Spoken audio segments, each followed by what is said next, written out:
What up everyone, this is Motutorials here, and today I'm going to show you how to fix the Apex Legends easy anti-cheat error that you may be getting, or maybe for other games as well. So let's get right into this.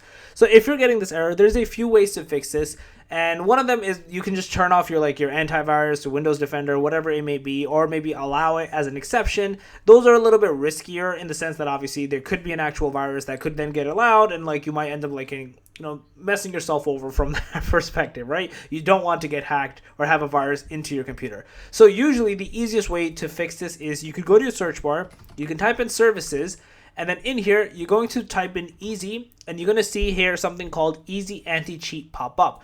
Right click into this, click into properties. We're first going to start the service over here because most of the time the service itself doesn't start, so you want to make sure everything is essentially properly installed. So you want to start the service and you want to change it from manual to automatic.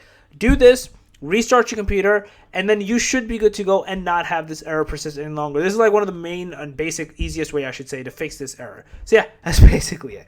If you guys have a video, please smash it up. Guys, and channel, make sure to subscribe, click that notification bell. More tutorials out. Peace.